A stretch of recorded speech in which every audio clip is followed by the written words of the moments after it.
Buenas noches.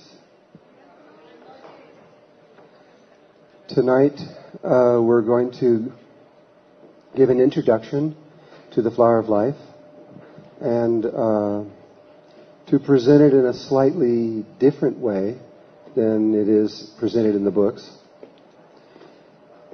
Also to talk about the relationship the Flower of Life has to sacred geometry, and to a few other related subjects like crop circles and ETs and a lot of other things associated with it. These two guys on the screen, by the way, are some of the original ETs. They're not from here, really. They're not. They're from the star Sirius. And before that, they were from another galaxy further back over that. And then one day when they came to Sirius, they found out that Sirius and our sun were linked and moved together, and they came here. But they're not really from here. Okay, probably most of you have guessed by now this is the Flower of Life.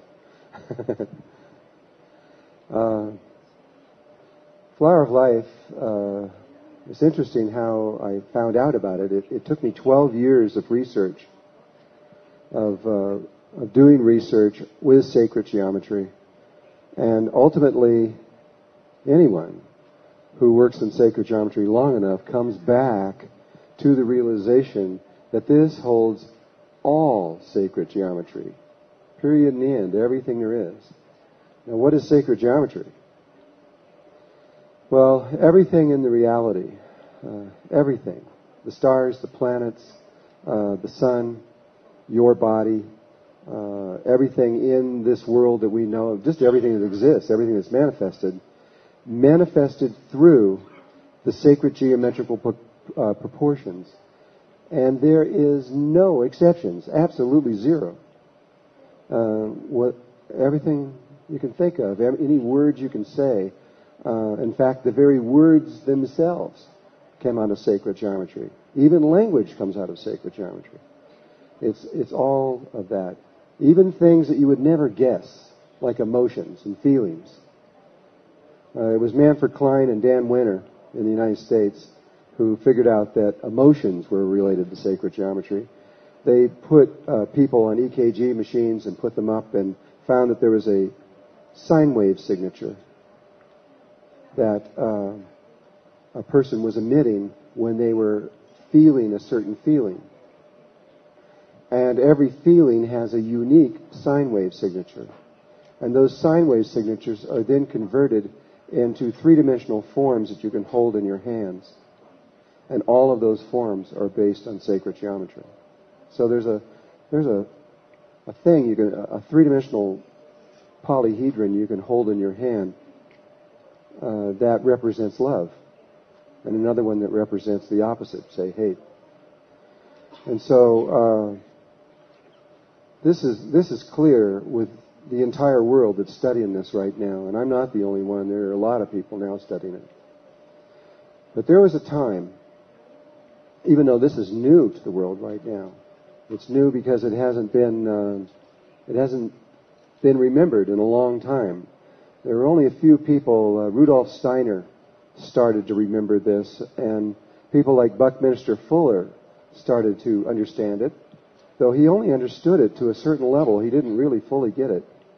And then people like Robert Lawler really got it, and Keith Kirchlow definitely got it.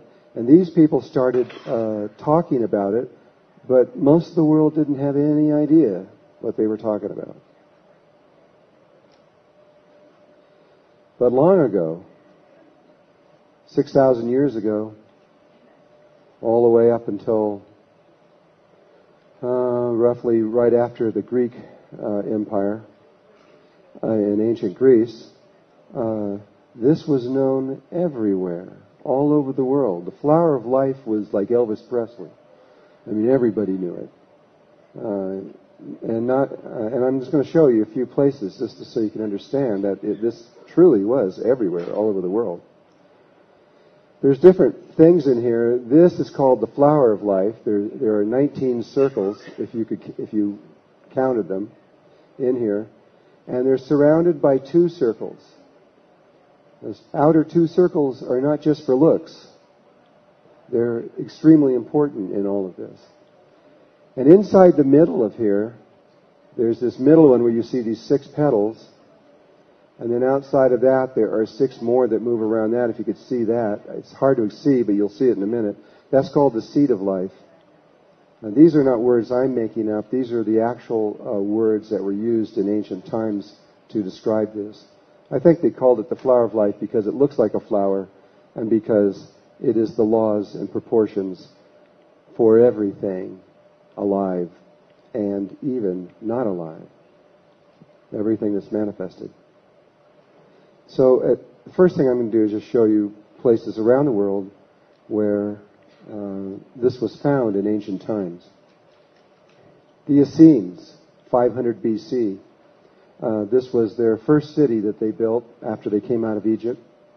And in the very center of this complex, these are ancient ruins here. This is at Masada. They had a church. And in the center of that church, it was their most important building. And though it's really hard to see in the slide, and if you pull it up close and look at it, you can see it. But right here, this is the floor. And it's not even focused. You got to do, okay, trust me. This was a big square at one time, and squares that came in right here, which you could see the outer ends of it that was still left on the floor, was the flower of life. It's very clear if you're there. I've had people that were there and took really good photographs of it. And so the flower of life was actually a central motif in the Essene community. This comes right out of the center, like I was showing you before. And you'll see both of these, both the center one and that complex right there in ancient times. This is a mosaic floor out of Greece. It's on the island of Crete. And right there, you can see the central motif out of the flower of life. However, the flower of life is found all over Greece. I don't have all the slides here to show it. In fact, they found something that I just got recently, which is really incredible. It's a monastery in Greece. It's very old.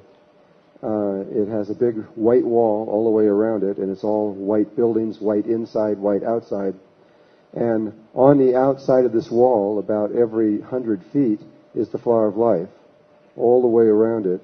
And in every single building, in every single room inside, and even windows in stained glass, is the flower of life.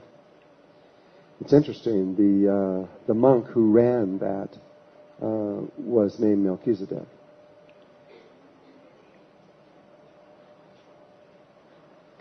This is off of a very, very old chest that came out of Turkey. And here you can see the flower of life motif with the 6 circles moving around it. We found it in 18 places around the Mediterranean, in countries practically all the way around it. So it was really well known there. This is called the seed of life, which is out of the middle of the flower of life. And this one here is an interesting one. This is a business that we started a long time ago, making organic seeds from 1988. But this pattern in the back is the seed of life. And it was taken from a wooden box that came from Tibet. And the box contained an instrument for planting seeds. But it came from Tibet. This comes out of Ireland. And it's a doorknob. The doorknob went right through there. And this is more complex with all this Gaelic designs and things. But there's a star here and a star coming back, and there's the 13 patterns. And if you've studied the flower of life, you'll know that this is all connected to the flower of life. We found it in England and France, and we found it in Israel, in several places. We found it in Egypt. In fact, the first place we ever found it was in Egypt. It was found on a 6,000-year-old wall in Egypt, though I believe that even though the wall was 6,000 years old, that the flower of life was not done 6,000 years before, but was done by the Coptics in 500 BC, about the same time as the Essenes. The Coptics and the Essenes were working together. And here's another man we're all familiar with, Leonardo da Vinci, out of the Italian Renaissance.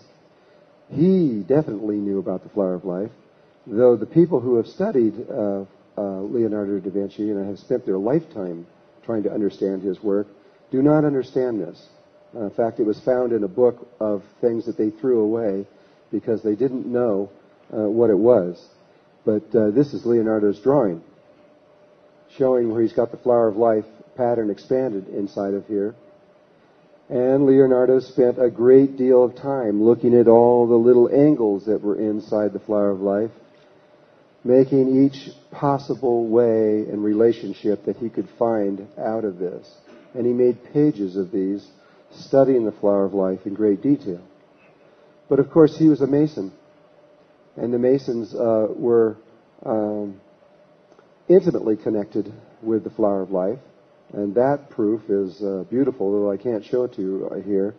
The Masons, whenever they built a temple, in fact, all the churches that were built in Europe in the earlier days, when they removed the cornerstone out of it, on the back were the signatures of all the Masons and the architects who built that.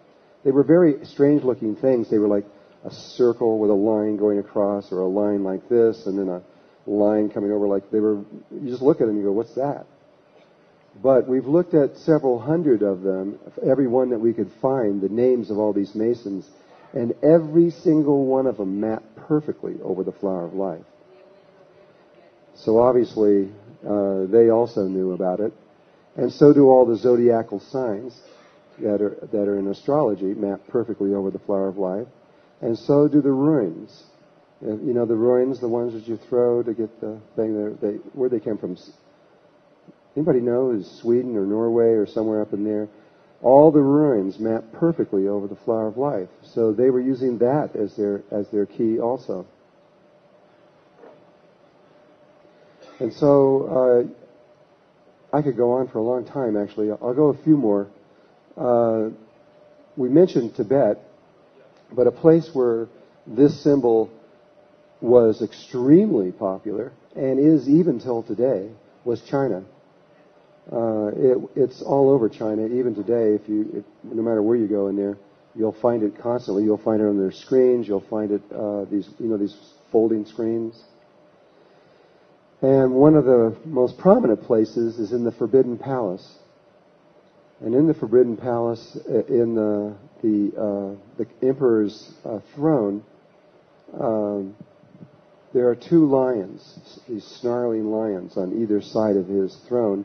And the lion on the left side of him, if he was facing out, was a female, and it just has a kitten, a lion kitten under her paw.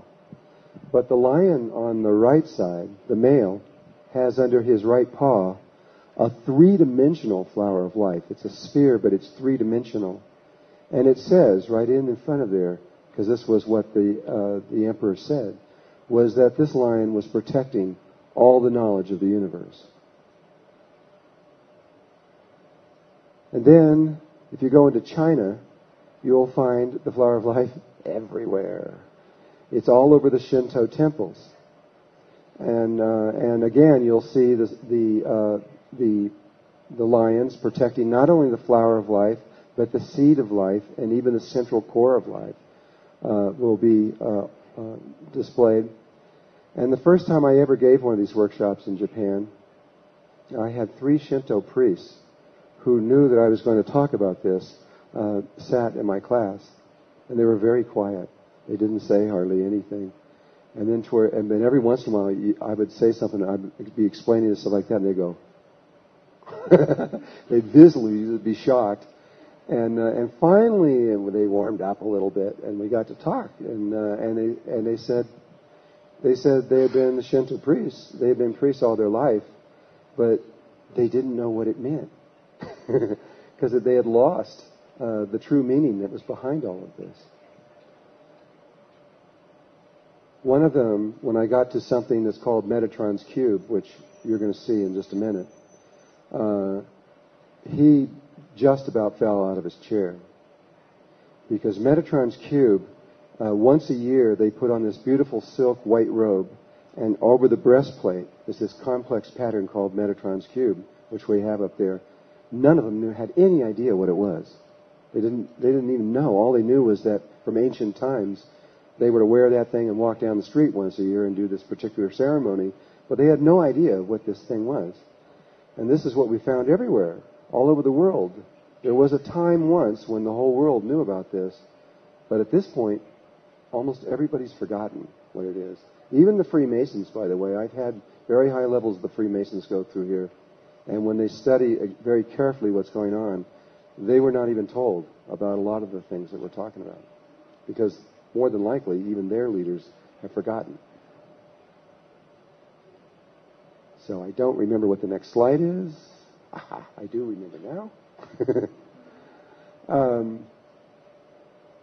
This pattern could be infinite. I mean, you could keep right on going and going up across the whole wall. You could keep going forever.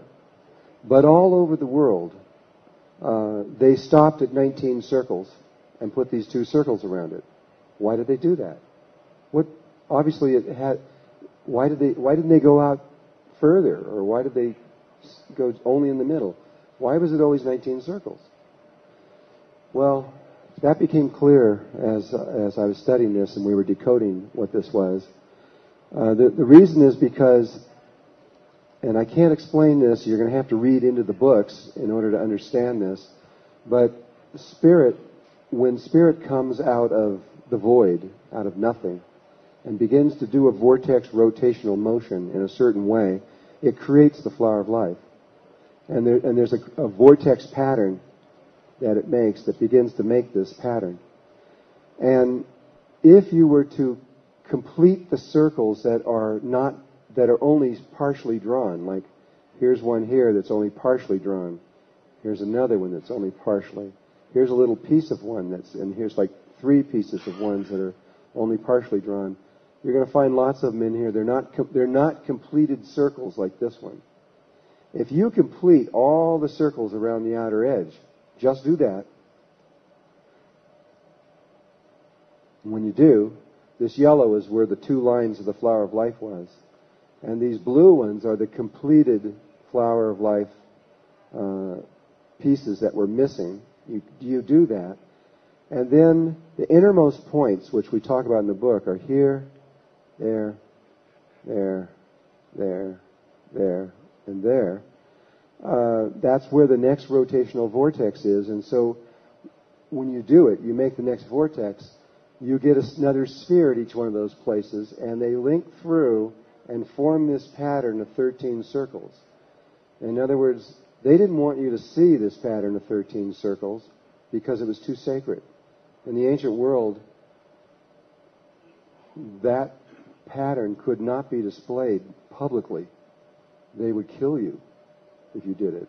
I would be killed for showing you this if this was 3,000 years ago, because it was too sacred for just the average person to know. So if you extract it out, you get this, leaving out all the rest of it, and you have these 13 circles. This was called the fruit of life to the ancients. And it has 13 systems of knowledge in there. And the reason it's called the fruit, because it fills in all the details of the reality, of this reality we live in. All the tiny details are all established and created through this one single pattern. Now, there are a lot of other things that happen coming to this pattern that we haven't talked about. And that you can pick up in the books if you read them. But I just want to talk about this one pattern for a little bit. In sacred geometry, a straight line is considered male.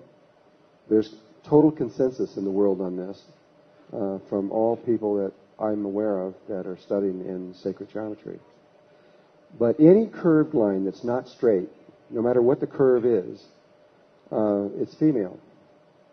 I mean, you can just look at male and female bodies and see that the male body is straighter and the female body is curvier.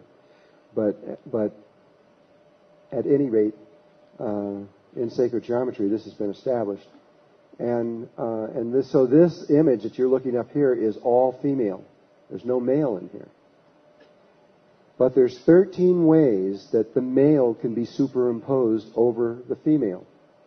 13 different, entirely unique ways, and each one produces this vast system of knowledge that just keeps expanding out further and further. I mean, you could spend half your life studying each one of these systems of knowledge and never come to the end because it's so complex and there's so much involved in it. In the Flower of Life books, I only show 4 of the systems because it's just too much to go on to all of it. But by looking at 4 systems, you can definitely understand. Tonight, we're only going to look at 1 because we'd be here the rest of the night just doing this. The simplest, most obvious way to link male straight lines over the female curved lines is simply by connecting all the centers together, the centers of these circles. In other words, to connect this center to that center, you draw a straight line through there. But this center here would be another line. This center would run that way, up that way. This one would run from here over to there.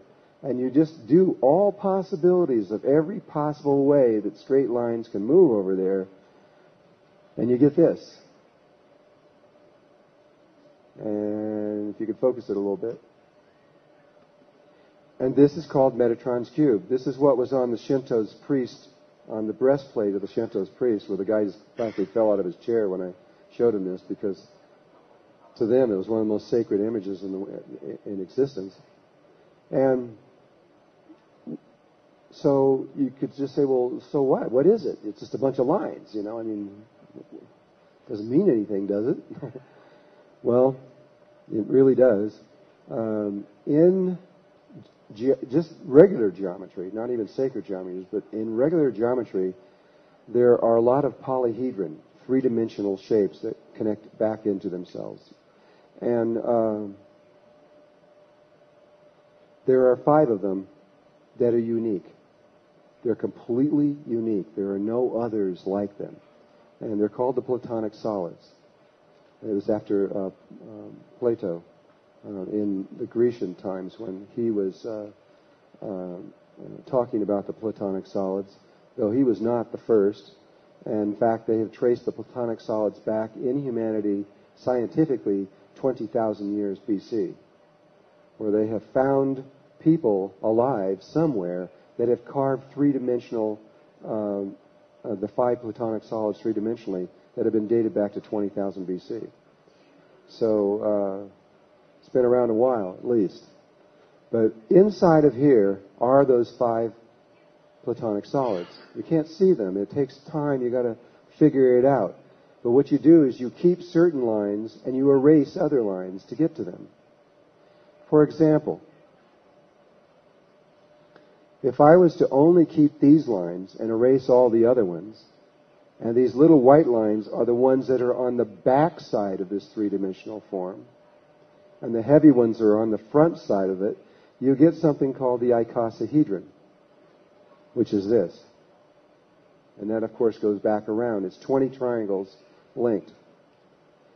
What makes these this one, the icosahedron, and the other 4 unique is that they have these characteristics.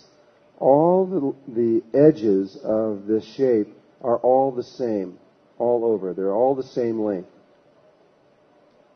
All of the faces are the same. They're equilateral triangles. All of the angles inside are exactly the same. And this shape will fit inside of a perfect sphere where all the extending points out of here will lie on the surface of the sphere. Believe me, they have taken computers and had these computers run day and night for months and months and months trying to find a 6th Platonic solid.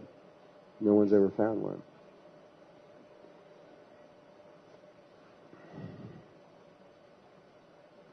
These are all 5 of them There's the tetrahedron, a cube, octahedron, the icosahedron we just looked at, the pentagonal dodecahedron, and the sphere, of course, which is not one of the Platonic solids, but it's where they came from. The sphere is what contains them, because all the points of these things are sitting on the surface of this sphere invisibly. So the female, which is pure female, gave birth to these 5 different male forms. They're male because they have nothing but straight lines in them. Understand? So what are the Platonic solids? Well, any engineer that goes to college has to learn about these, because they are the forms that determine structure. Like if you're building a bridge or anything else like that, you have to know stress and everything else like that. And they're all based back under these 5 shapes. Structure is the primary key of them. For example, all crystals known to man, which there are a little slightly more than 100,000 of them, like quartz or emerald or different kinds of crystals, all have the atoms inside of them arranged in different geometrical patterns that are all functions of these 5 Platonic solids, period, in the end. No matter what the crystal is, it came from one of those 5 shapes. And viruses, all viruses are polyhedron. They're just shapes like this. That's all they are. And all viruses in existence came from one of these 5 shapes, which, by the way, is the secret on how you can cure all viruses. We've already done it. They just won't let us talk about it.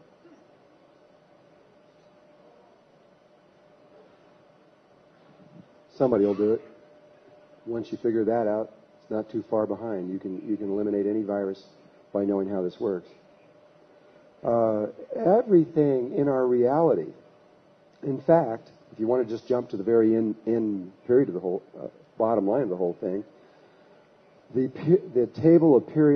periodic table of elements, all the elements of everything from hydrogen to helium to etc., all the way through, and silver, gold, all the way that the electrons are arranged around the atoms and the way that they are configured inside of there are all a function of one form, which is the cube. That's been established scientifically. Now, they didn't understand it when they did it. All they knew was that that one form determines everything. And so, in other words, the very fabric of all, which is just atomic levels of everything inside of our reality, from every level conceivable on an atomic level, is a function of one of the Platonic solids.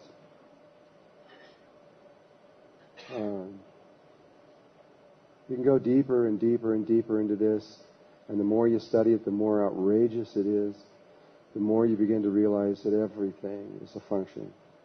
But this is just the structural pattern. They're important to understand in many different disciplines, but they're also important to understand if you're trying to figure out why you're here and what this reality is all about. And yet, this is only one system out of 13. So there are 12 more extraordinary systems of knowledge, not based on this, that go into other levels of our existence. There's even a system of knowledge that determines consciousness itself. When consciousness, the very levels of where consciousness is harmonic and is able to interpret the one reality that exists. And there is only one reality. There just is whatever there is. But there are many, many, many ways, at least 100,000 ways that Melchizedek have determined that you can interpret that one reality.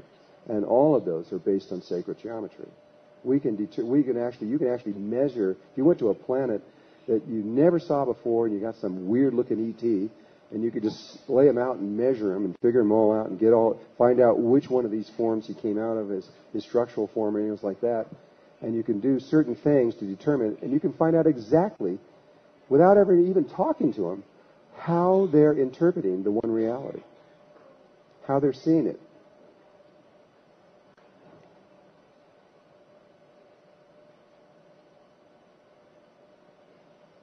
The ancients gave names to these five things, these five different forms. The tetrahedron was called fire.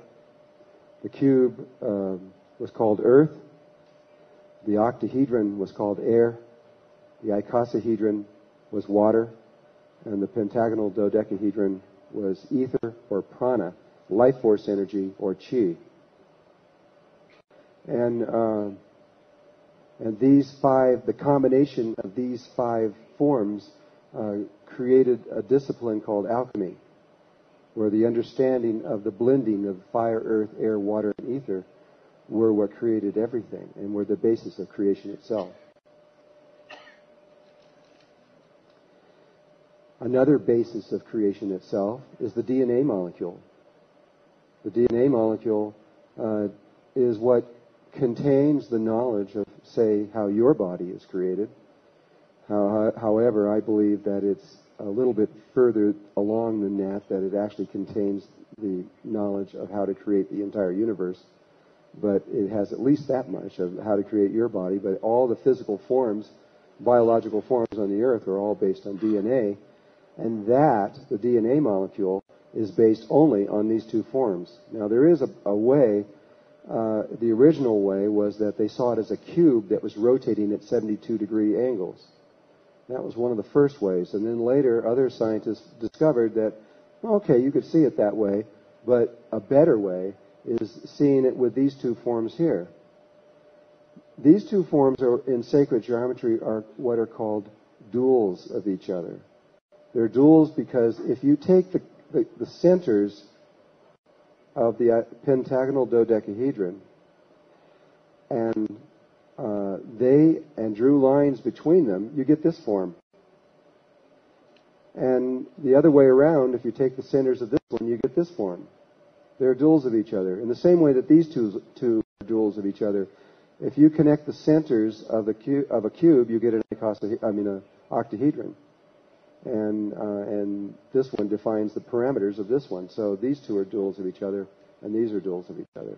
This one here is found also in the cube, and in a way that I'll explain in just a moment.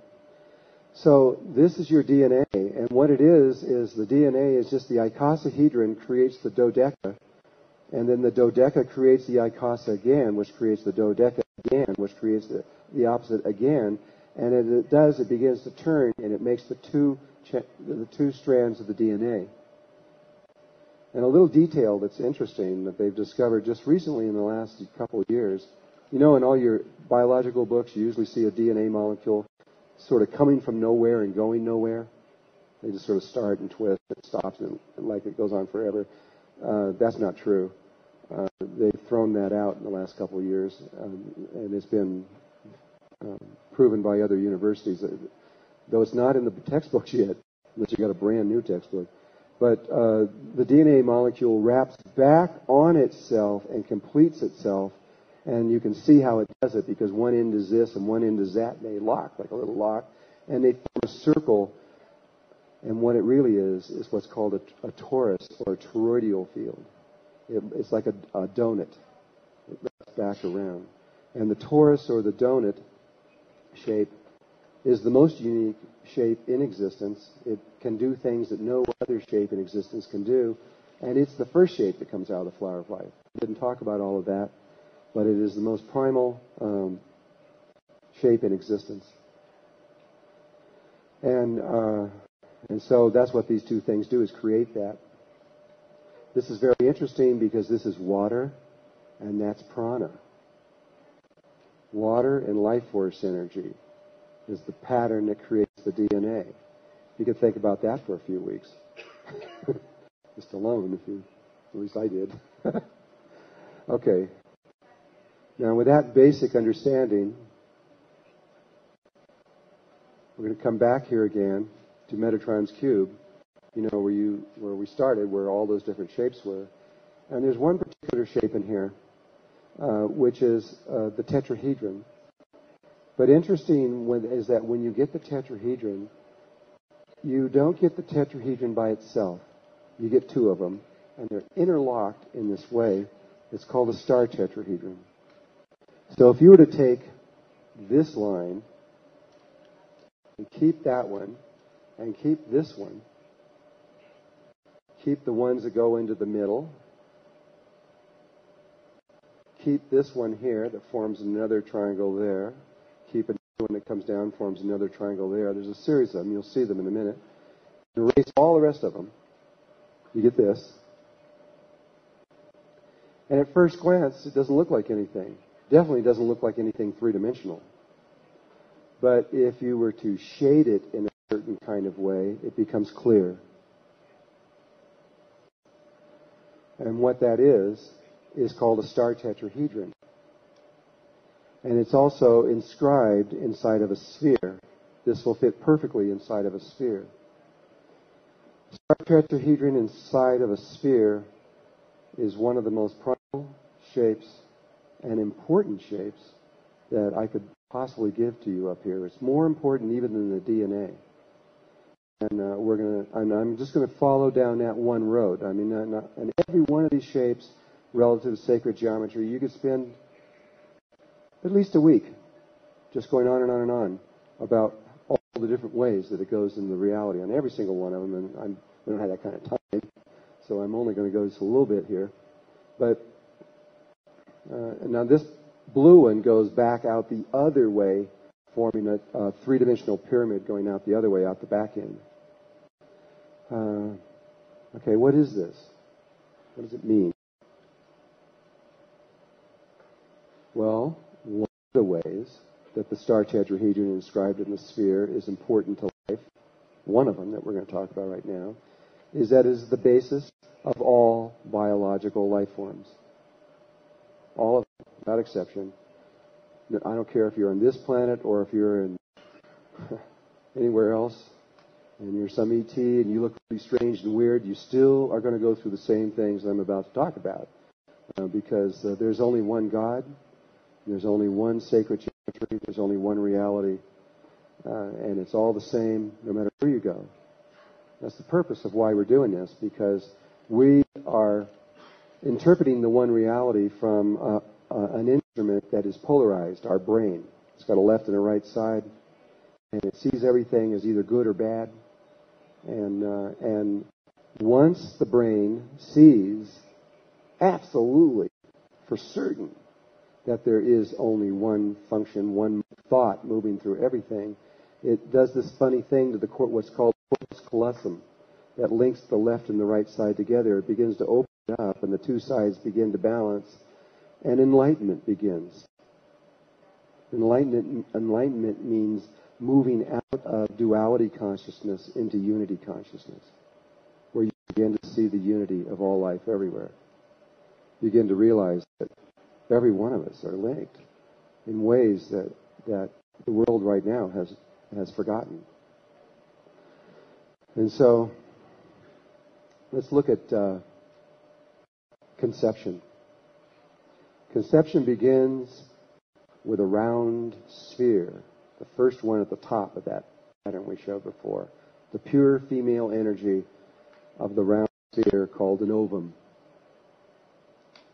We all began as a sphere, each one of us. Probably don't remember, but we did.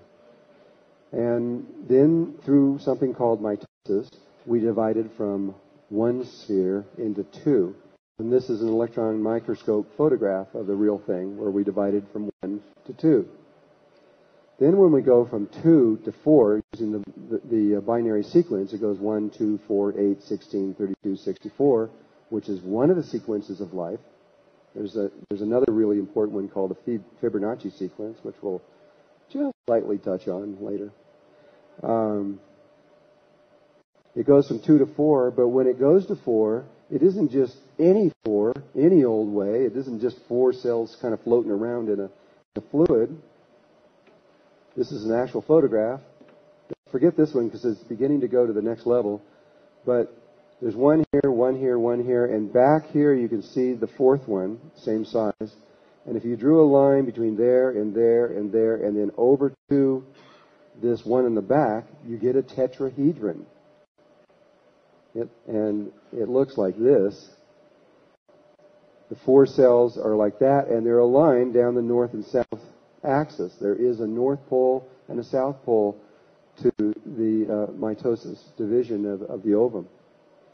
And it forms this pattern right here. But then when it goes from 4 to 8, it forms another star tetrahedron facing this way. Like this. There's one linked in coming down here and one linked in going up there. And it's a star tetrahedron inscribed in a sphere. One of the most important images that you can ever imagine. And yet we're only beginning to touch on what this really means. I mean, it's not just all life that we know. It's even more than that, as you'll see in a little bit. And so, and then to describe the rest of it very quickly, it moves from there. This is also a cube. You'd never know it by looking at that. But if you were to connect the centers of all those together, the star tetrahedron forms a perfect cube also. So the star tetrahedron fits inside another platonic solid called a cube, and it's connected to it. It's the diagonal lines across the cube that form the relationships of this pattern. And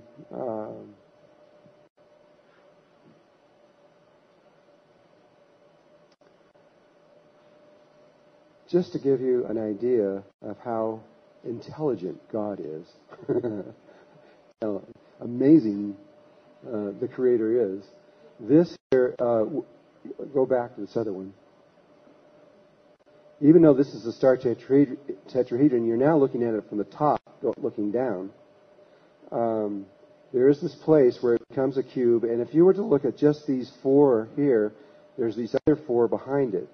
So if you were looking from over here at this face, you'd only see these 4, and you wouldn't see the 4 behind it because they would be slightly smaller. And you would get this image here. You'd see these 4 spheres right here, and you couldn't see the 4 behind it because they're slightly smaller. And it fits inside of, like we already showed, a perfect cube right here. And that's a cube if it was going back through there like that. And this circle here will exactly enclose those 8 cells. And this other one outside of it is the thickness of the membrane, which is called the zona pellucida of the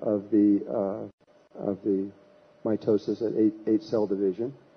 That is actually determined by the flower of life, where those 2 lines that are on the outside has actually determined the thickness of the membrane. Even the thickness of the membrane is not an accident. It's not just a random thing.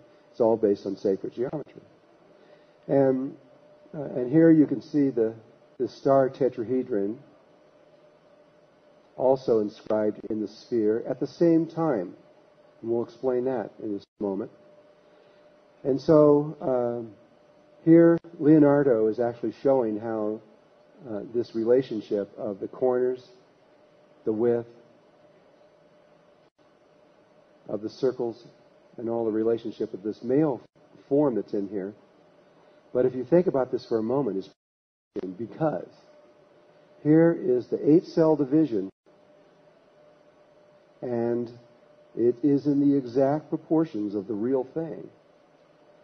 But it also, so that's at one time you were in that shape of 8 cells with this cube around it and the sphere that contained it. And even at the moment of 8 cells, it contains the exact proportions of the adult human body. It's amazing, really. So we just touched upon how sacred geometry works on microscopic levels. What about the macrocosm instead of the microcosm? Let's look up into the macrocosm of the stars and the planets and these kinds of things. There was a man named Kepler, and I can't remember when he lived. I think it was 200 or 300 years ago, but I don't actually remember when he lived. But you can look it up. And he believed that the positioning of the orbits of our planets in our solar system were not at random, that from everything that he had studied, that they had to be directly connected to the 5 Platonic solids. And he searched for it, and he made all these models, and he went through a lot of his life trying to find this, and it wasn't accurate and it didn't work. The reason it didn't work is because his information was inaccurate. They didn't know where the planets were in orbits. And so he was working with inaccurate information. But there are people now, today, who have put this into computers, where they have taken all of sacred geometry that's known and all what NASA knows about where the planets are located relative to the sun. And they know the precise maximum, minimum, and mean orbit of each one of these different planets very precisely. And that was all thrown into the equation. And then a button was pushed to find out what the computer could find, and what they found proved conclusively that it's true. That all of the planets, their orbits, their relationships to each other, you can pick Mars to Earth or Mars to Jupiter, and those relationships are not only are all of them in relationship to the sun, but to each other they are in relationship. And even the sizes of them are not at random. Planets can only be at certain sizes. Sounds outrageous? Well, let's look at this next slide. And not that next slide. I forgot about that one. And I forgot about that one. This one. Again, we have Leonardo's drawing. And first thing I want you to notice is that if you take this body that he's got drawing here with his arms out like that and his legs straight down, so you're like this, there's a perfect square that fits around your body. In other words, you are the height. Now, if you take an individual, that won't be true. There'll be variances. But science has taken large groups. You have to have a minimum of 100 people, and they've measured them really carefully. And they found that the height of the body and the width of the body, there's a difference of only 1/10,000th of an inch. You can barely see 1/10,000th of an inch. And that 1/10,000th of an inch isn't a mistake. It's related to the Fibonacci sequence, which is another subject. I can't tell you about that, but it is not a mistake. It's part of the equation. And so basically, you are the same height as you are with your arms out. And a cube passes, or a square or a cube passes around there, and the center of that square is precisely at the perineum, the body. Then, if you put your arms like this and your legs out like that, there's a circle that will pass perfectly around there, or a sphere. And it's this one here, which isn't drawn very well. It kind of disappears there. It comes right underneath the feet and goes on around. Comes up here. Comes on down around. Comes back down under the feet. And the center of that one is exactly at the navel. And so you have this circle and this square relationship around the human body. Every biological form has different, it chooses different geometrical patterns to structure itself through. And so you have to figure out which one it is. But the human body is the square or the circle. And if you then move this circle that's at the navel, and you just bring the whole thing down to the same center as the square, then you get the circle here. And you see how it cuts that corner, just that little bit right there, and it cuts it right there, and right there, and right there.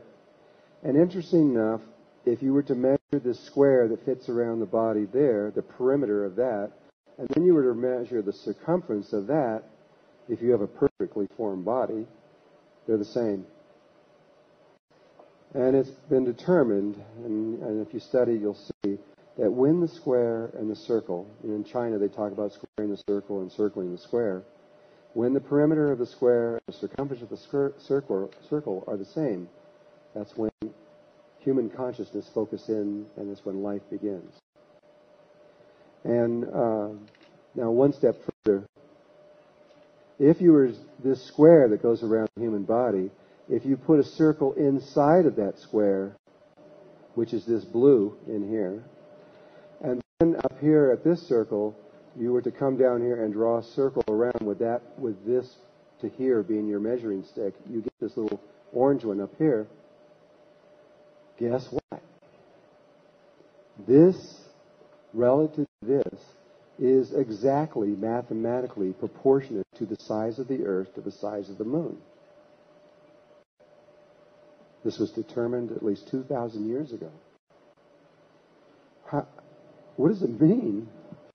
I mean, what does it mean that in the proportions of the human body, the very planet that we're standing on and the moon that circles around it is in there, in the very proportions, predetermined?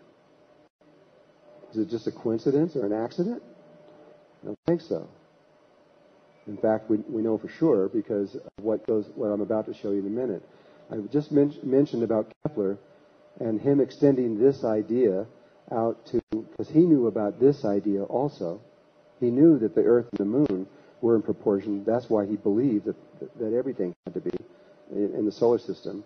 I believe it's absolutely everything to the most distant galaxy and the sizes of every galaxy, etc., and everything. But we can prove it in our own solar system. There's a book written. The guy took all of the relationships that the computer found and put them into a book. It's about, an inch thick, and it's a couple hundred different possible relationships that you could ever think of. We're going to show one Chiron and I think Mars. I can't remember. I'll have to wait till I get on there. I just chose 3 of them. But there are about 200 of them that they've picked out, and it's called the Book of Coincidences. And so we were going to, I had got it all together, I got the money together and everything else, and we were going to make a movie about this, a documentary, to show how this was, because this man figured it out. He came over here and then realized, oh my gosh, I'm going to be famous. And he didn't want to be famous, and so he wouldn't allow the movie, and he won't allow anyone to even use his name. So I can't tell you who did it. So I guess it doesn't really matter.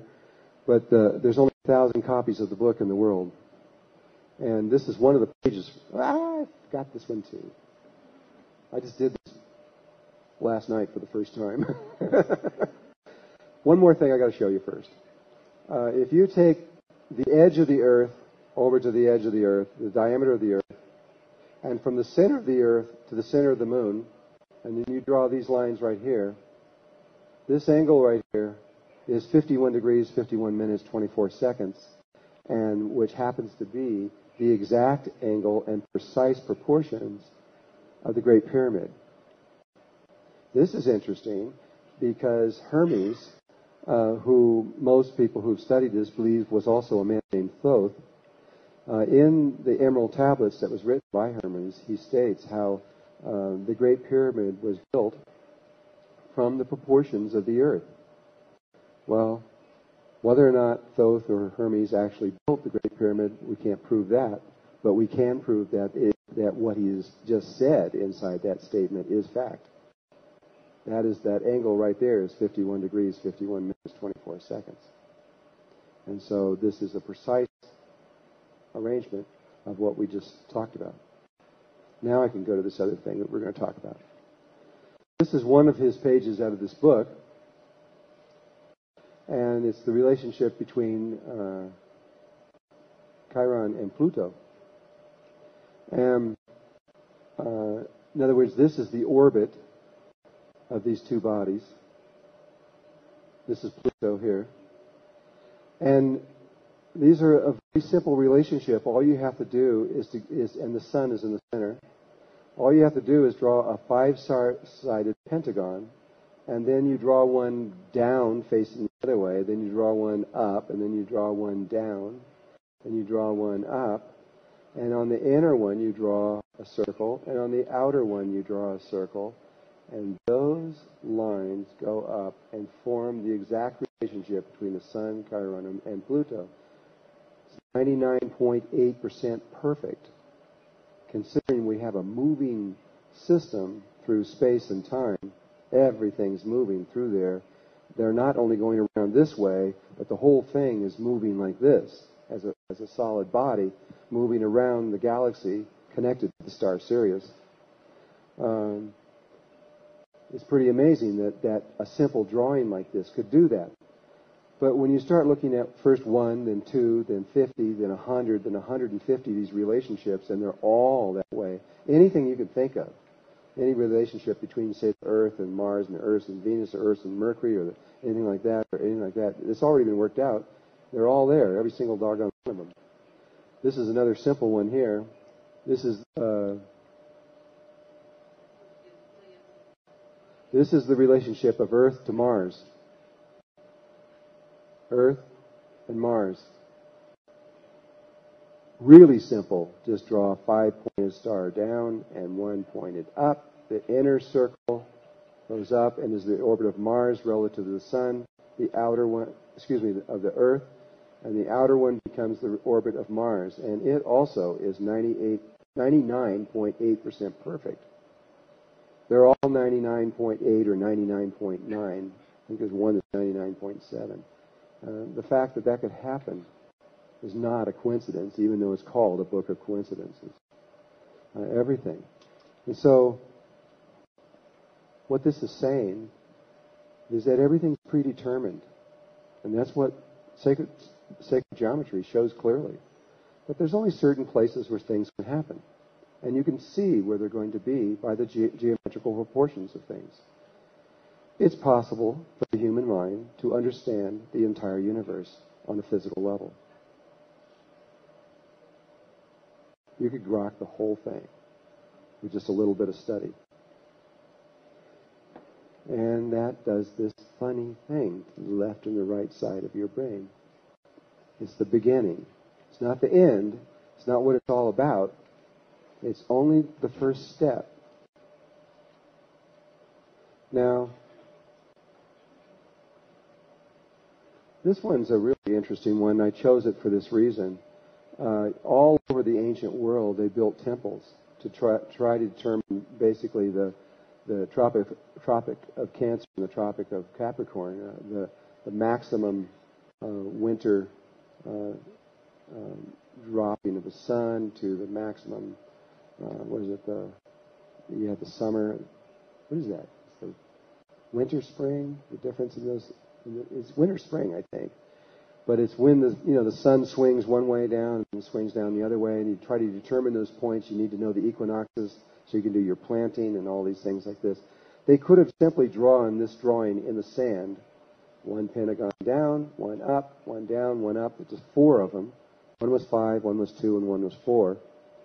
And drawn the circles inside there like that, drew them down into a ring, and if you could put them over a sphere, those rings, as they fit over a sphere, precisely locate the Tropic of Cancer, the equator, and the Tropic of Capricorn.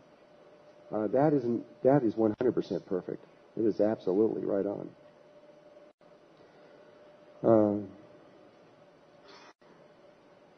Now, this whole thing about a star tetrahedron inscribed in a sphere has come about it in a slightly different way. We were showing how it